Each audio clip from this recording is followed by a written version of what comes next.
Magandang araw mga farmers. Update lang po tayo sa ating tanim na mais. Bali po ngayon sila ay 46 days na po. Yan na, naglabasan na po yung kanilang bunga. Umu-islit na po. 46 days. So may dalawa, may isa.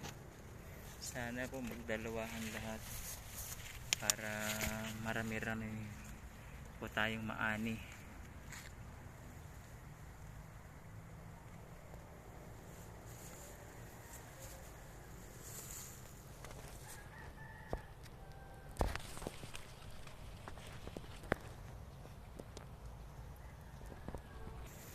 Then share ko lang din po sa inyo, nag-experience ko na nag-abono ako ng maaga, siguro mga 7 AM po yun.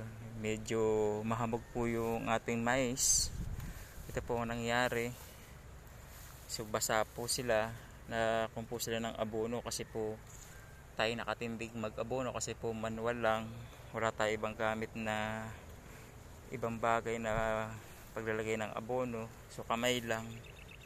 Ito po nangyari. So sobrang basa po, hahawi natin sa dahon na may abono ang ating kamay. Yan, nasunog po yung dahon nila. So malawak-lawak din po yung nasunog na dahon. So meron po tayo ng lesson sa pag tayo mag-aabono ulit po ng mais. Kailangan po yung hindi basa. At po yung space niya, sunod po natin tanim, medyo lalakihan po natin ng konti. Kasi medyo paglaki nila, nagdidikit-dikit na po yung dahon. So gagawin po siguro natin ay 1, 2, 3, 4, 4 na dangkal po siguro ang pagitan nila para medyo hindi po dikit sa daanan. Yan.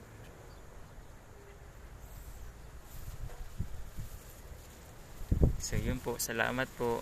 Sana subaybayan niyo po kami sa aming ka-farmers, Gonzales ka-farmers and Lambert vlog po.